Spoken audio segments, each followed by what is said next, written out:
Coucou, c'est Chérine et bienvenue aujourd'hui avec nous. On est à Paris avec monsieur, je vais vous présenter mon invité, Gilbert Sinoé, qui a écrit un très beau livre.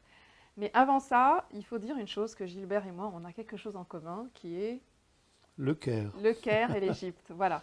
Il est né en Égypte, mon papa est né en Égypte, donc il y a quand même quelques petites affinités en dehors du Mais je fait... suis beaucoup plus jeune que ton papa. Oui, voilà. Et à part avoir lu beaucoup de ses livres à Gilbert, ce qui m'a un peu turlupiné dernièrement, c'est ce livre qu'il a sorti sur la vie de Mahomet. D'ailleurs, le bouquin, il est là, il s'appelle L'Envoyé de Dieu. Et j'ai voulu faire l'interview à Gilbert parce que quand même, sur plusieurs points, il y a quelques petits points que je trouve quand même très intéressants, surtout de nos jours au Moyen-Orient. Gilbert. Tout d'abord, la première question qui me vient à l'esprit, je pense que tout le monde aussi, pourquoi ce livre aujourd'hui? On va se tutoyer si vous voyez? Oui, on se tutoie. On se Oui. tutoie. Pourquoi ce livre? Il y a eu Gandhi, il y a eu Jésus, il y a eu tout le monde. Mais voilà, tu as donné la réponse. Il y a eu Gandhi, il y a eu Jésus, comment ne pas faire à Mahomet? Oui, mais C'est Mahomet, un personnage quand même immensément important, qui inspire à peu près 1 milliard de musulmans. ouais, c'est pas plus, ouais. Donc comment passer à côté d'un personnage pareil? D'accord, mais sachant tout ce qui se passe aujourd'hui avec Daesh, avec tout, c'est-à-dire que ce livre est quand même... tu n'as pas fait une description juste gentille, tu as vraiment été dans des détails. Et d'ailleurs, là, je vais te poser la question, d'où viennent... Est-ce que c'est romancé, de un pour les gens? Parce que moi, je l'ai quand même lu. Est-ce que c'est romancé ou c'est que biographique? Moi, je sais que c'est quand même... C'est tiré de 2 grands livres. Oui, oui. En fait, il y a eu au départ environ 5 biographies du prophète après sa mort. Oui. Euh, on ne va pas parler des autres, on va parler des 2 plus importantes, Ibn Ishaq et Hisham. Ibn Ishaq, finalement, il y avait 5 copies. Elles ont disparu, il n'en est plus resté qu'une seule. Et c'est Hisham qui l'a eu entre les mains.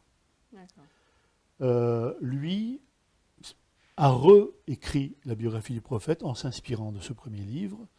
On le soupçonne d'avoir été chiite, donc un grand admirateur de l'imam Ali, et il aurait ajouté beaucoup de commentaires dans ce sens-là, en faisant l'éloge de Ali. Moi, je me suis inspiré de ce livre-là, puisqu'il n'existe plus d'autres copies que celle-là. Donc c'est une base fondamentale sous laquelle tous les théologiens musulmans sont d'accord. Je suis resté, pas le plus fidèle, totalement fidèle à la biographie de Hisham, Ibn Hisham. Maintenant, il y a un aspect romanesque, parce que je crois que l'aspect romanesque est nécessaire pour faire passer des choses, des thèmes compliqués. Donc l'aspect romanesque, il est très simple. C'est un jeune homme qui n'a jamais connu le prophète et qui, 40 ans après sa mort, cherche quelqu'un qui l'a connu. Désespérément, quelqu'un qui est encore vivant. Et il va retrouver un vieil homme qui fut l'un des compagnons du prophète. Et il va jouer au naïf. Il va lui poser les questions qui le tracassent. Il veut essayer de comprendre. Et il va être très impertinent par moments et poser des questions qui peuvent effectivement choquer le commun des mortels, mais qui sont des questions tout à fait logiques et humaines.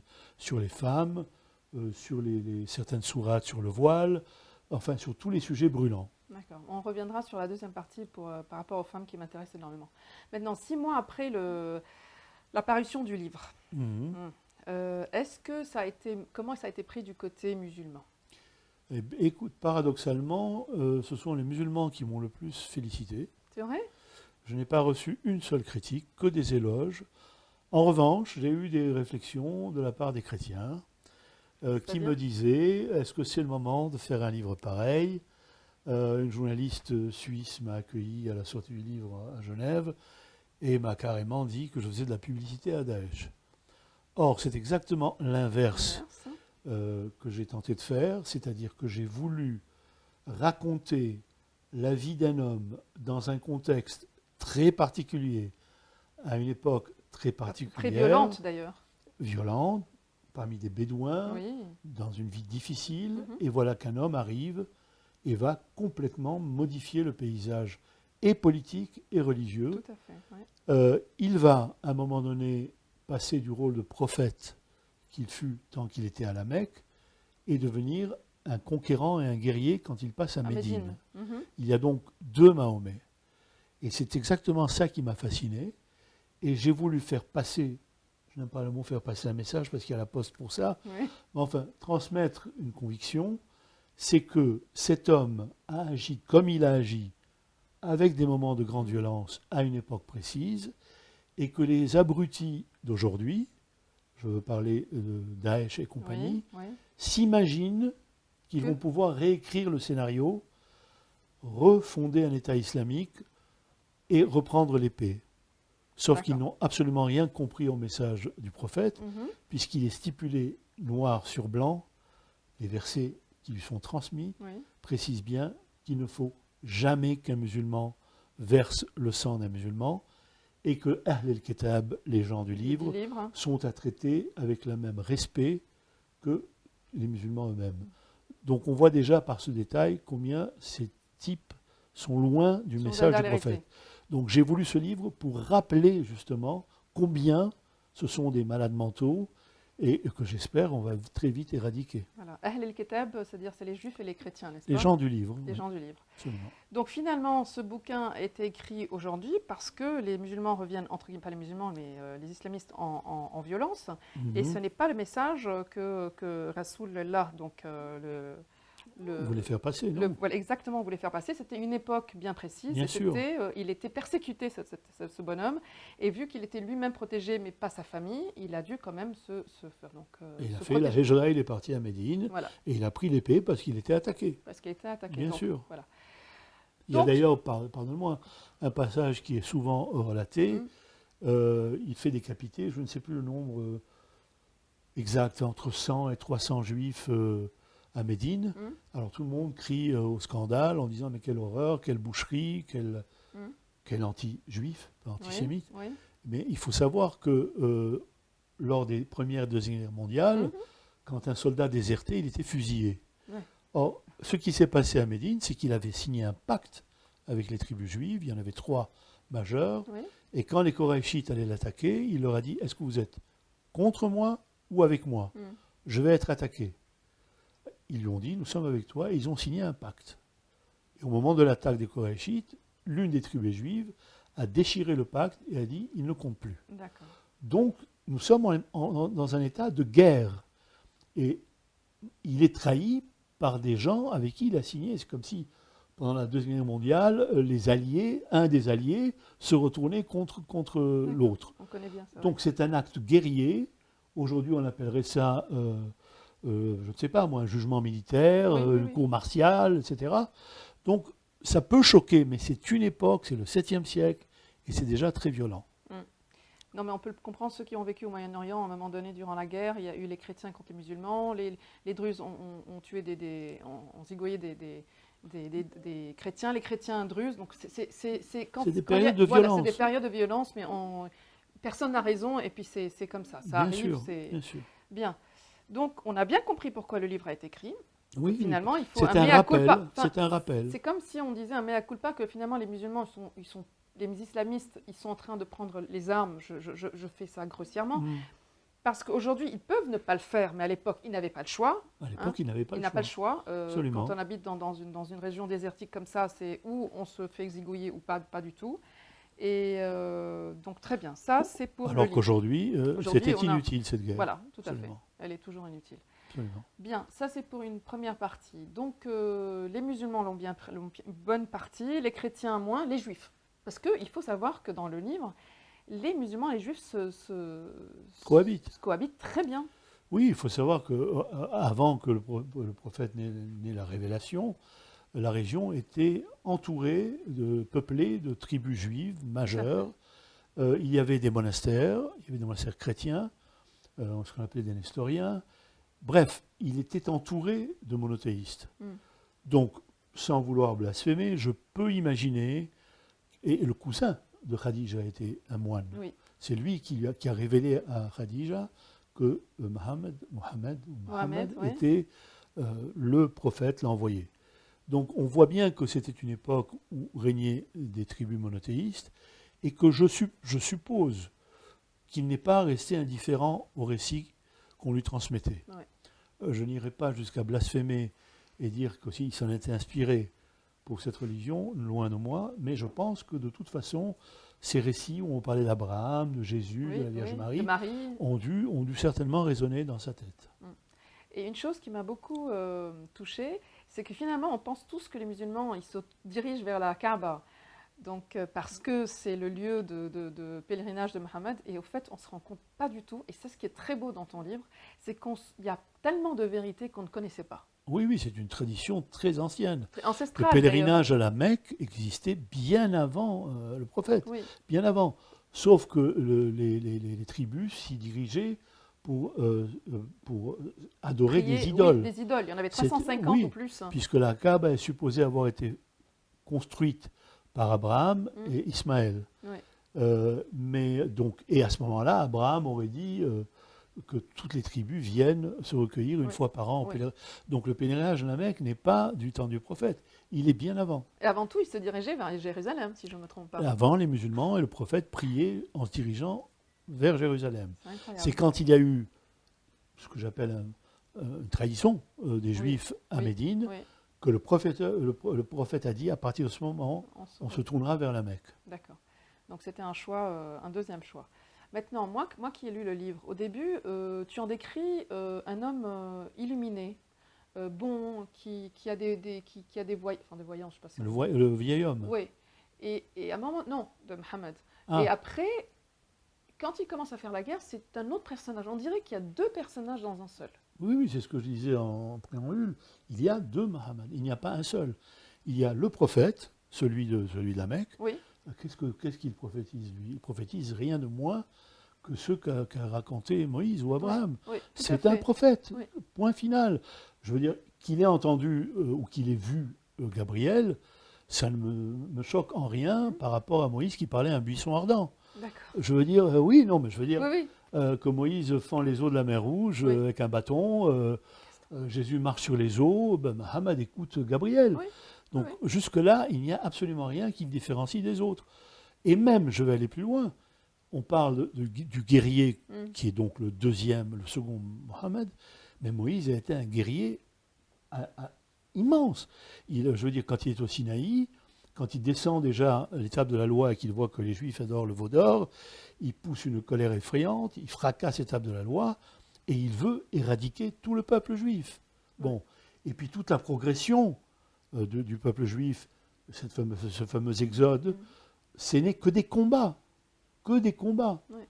Donc, voilà aussi un exemple quand on dit, mais il a été guerrier, mais Moïse a été un terrifiant guerrier. Donc on connaît très mal. En fait, on ne connaît de l'histoire que ce qu'on veut vraiment. Oui, parce que dans les légendes, on accepte bien les trompettes de Jéricho, David et Goliath, mais ce sont des combats, Oui. ce sont des guerres. Bien, bon, donc moi je trouve que c'est un livre qui est peut-être un peu romancé, mais il y a tellement de belles vérités dedans, et que celui qui soit musulman, druze, ou chrétien ou juif devrait le lire juste parce que tu l'as tellement bien décrit, c'est une biographie, mais elle est un peu romancée, donc ça passe mieux, ça passe tellement Oui, mieux. oui, et puis ça Alors, permet d'éclairer ce qu'il aime à manger, ce qu'il aime boire, voilà. Alors, à un moment donné, quand quelqu'un, vous avez posé la question, mais vous vous rendez compte, quelqu'un qui choisit une nouvelle religion avec 4 femmes, et je pense que la réponse était... mais à Que 4 l'époque- femmes. À l'époque, Ce n'était que 4 femmes. que 4 femmes. Parce C'était que, pas, tout le monde rigole, mais en fin de compte, il faut savoir que les guerriers arrivaient des batailles, des razzias, ils rentraient chez eux. Les femmes étaient la plupart d'entre elles veuves ou célibataires.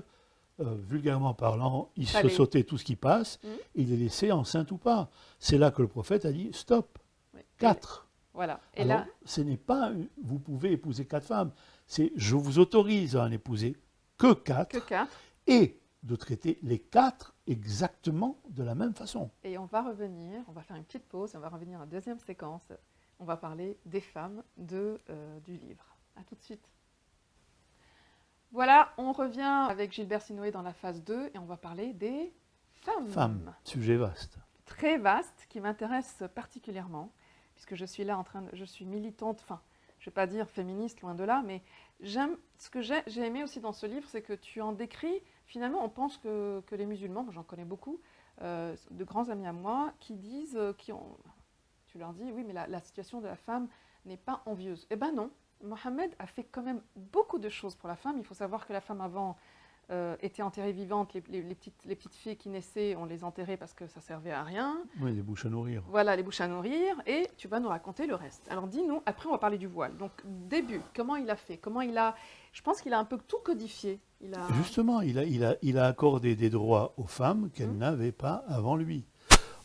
Par ce premier Sa première femme, c'est Khadija. Oui, Khadija. Alors, chrétienne. Ah non, Khadija n'était pas ni musulmane ni chrétienne. Ah, Elle était comme tous les gens de la Mecque, idolâtre. d'accord. Enfin, Ok. l'islam n'avait pas encore été inventé. Il n'avait pas eu encore ces fameuses révélations. Il les a eues qu'à l'âge de 40 ans. Donc, quand il épouse, elle est beaucoup plus âgée que lui. Je pense qu'elle a une quinzaine, une vingtaine d'années de plus que lui. D'accord. Au début, il est en quelque sorte son employé. Appelons ça son secrétaire, son bras droit. Et très vite, elle va trouver que ce personnage est honnête, intègre, excellent négociateur, et elle va l'embaucher. D'accord. Et elle va tomber amoureuse de lui. Mhm. Et Première femme. elle va l'épouser. Et il éprouvera toujours pour elle une immense Affection. vénération, absolument. Deuxième femme. Ah, je ne peux pas te raconter tout le D'accord, on toute la va pas liste. tout raconter. Il y a On 11, va juste il y a 11 femmes en gros dans 11 sa vie, femmes. certaines qu'il a épousées, certaines qu'il n'a pas épousées, certaines qu'il a prises sous sa protection, parce qu'elles étaient veuves. Ouais. Voilà, donc D'accord, je n'ai pas la liste. On va pas tout Il y a raconter. évidemment la fameuse Aïcha, Aïcha, qui reste sa préférée. sa préférée, qui était, paraît-il, comme on dit de nos jours, le canon de l'époque. Et voilà, bon. Il a épousé une juive, il a épousé une chrétienne, Marie la Copte, Ouais. Une juive aussi, voilà. Il a fait c'est pas qu'il a, il avait un choix, c'est-à-dire que il a fait ça par amour. C'est pas parce que les gens le disent, il a pris des femmes parce qu'il avait envie. Beaucoup des femmes qu'il a eues, c'était souvent des femmes qu'il prenait sous sa protection. Sous sa protection. Et Voilà. comme dans le mariage, on les protège, c'est une façon Voilà. comme une autre. Bien. Le plus important de raconter comment ça se fait qu'il a tout codifié et d'où vient ce fameux port de voile qu'aujourd'hui les gens, malheureusement, moi je me rappelle en Égypte quand j'ai été dans les années 80-90, personne portait le voile et aujourd'hui tout le monde porte le voile parce que c'est haram si on ne le porte pas. Tu les expliques un peu? Déjà, comme tu l'as précisé, il a codifié, il a donné des droits aux femmes. Oui. Il leur a accordé le droit d'héritage qu'elles n'avaient pas. Elle n'héritait pas. Elles n'héritaient pas. D'accord. Donc déjà, même si elle a une demi-part par rapport à l'homme, oui, elle n'en demeure pas moins qu'elle n'avait rien avant. rien. D'accord. Il lui a donné le droit de divorcer, de demander, elle, le divorce. Ah bon? Absolument. Et pourquoi aujourd'hui que... Oui. À l'époque, elle ne pouvait pas demander quoi que ce soit. Elle n'avait aucun droit. Mais même aujourd'hui, les femmes, pour te demander le divorce... Les femmes musulmanes peuvent demander le divorce. Ouais.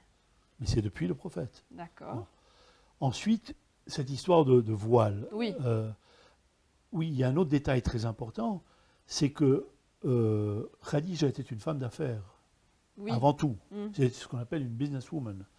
Donc aujourd'hui, pour expliquer encore une fois, faire un parallèle entre les crétins de Daesh et les femmes musulmanes d'aujourd'hui, Oui.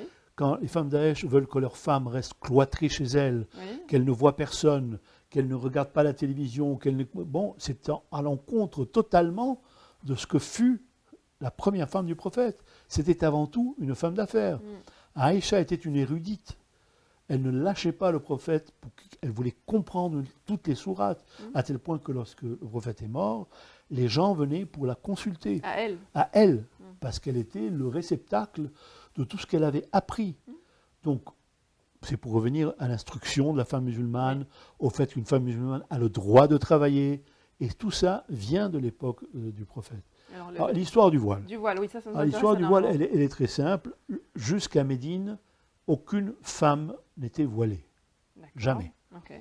Preuve étant que lorsque Aïcha se perd à un moment donné, un chamelier la retrouve et elle dit « il m'a reconnue ». Parce qu'elle ne portait pas de voile. Tout à fait. C'est un sujet extrêmement complexe, on va essayer de le simplifier. Oui, s'il vous plaît. Une fois à Médine, les femmes, évidemment, sortaient la nuit pour faire leurs besoins. Oui. Il n'y avait pas de sanitaire à l'époque. Bon.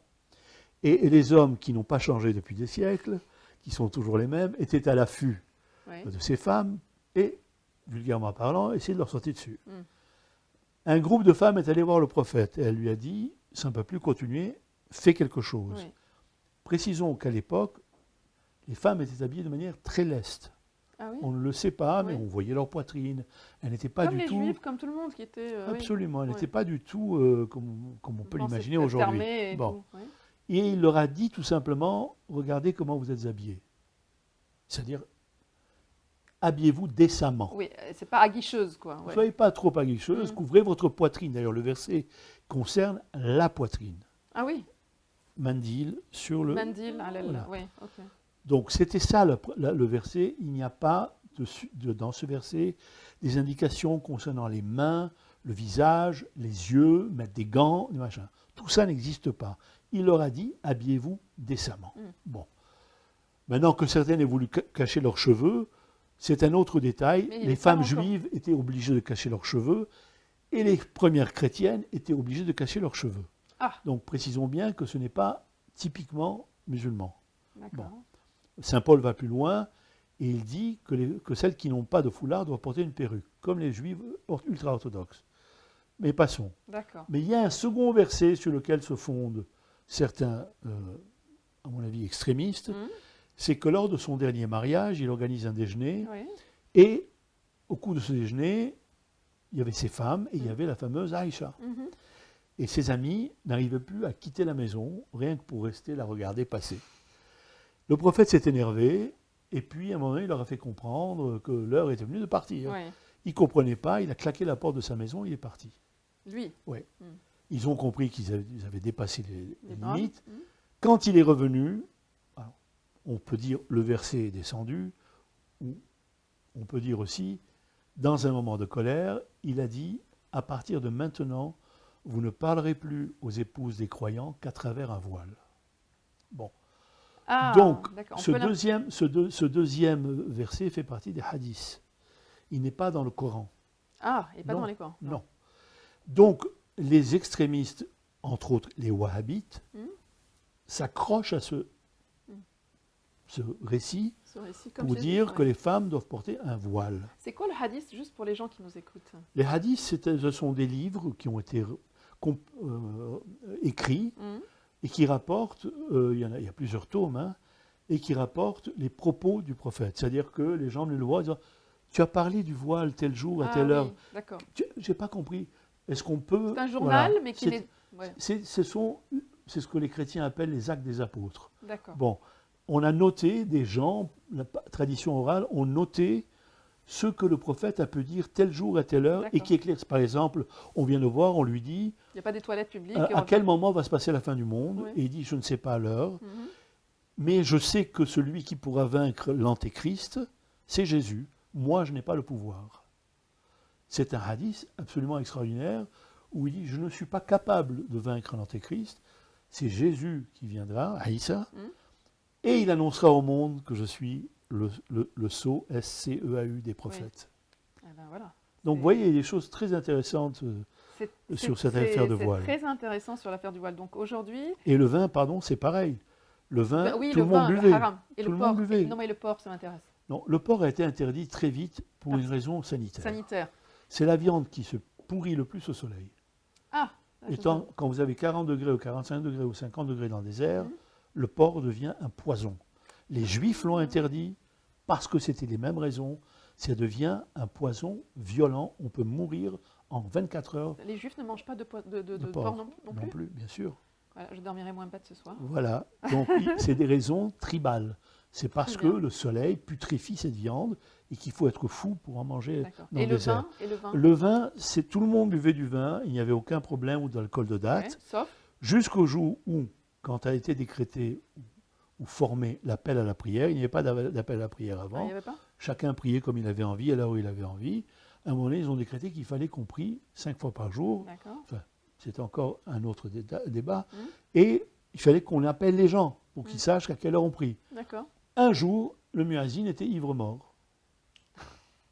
À son Incapable, époque à lui, hein, Oui. l'époque du prophète. incapable d'articuler deux mots. Ok. Ouais.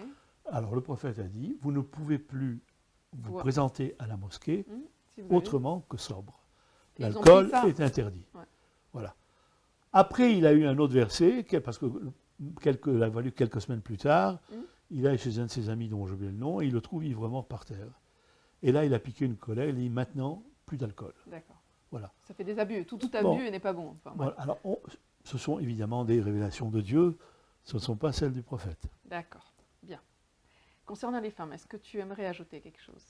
Non, je pense simplement qu'elles avaient un rôle magnifique, qu'elles étaient beaucoup plus libres qu'on imagine, Mhm. et qu'elles avaient les premiers droits acquis à une époque où elles n'avaient aucun droit. Et ça, c'est le prophète Mahomet. D'accord. Bon, on va s'arrêter là, faire une petite pause, et puis on va revenir vers des questions un peu plus personnelles. Allons-y.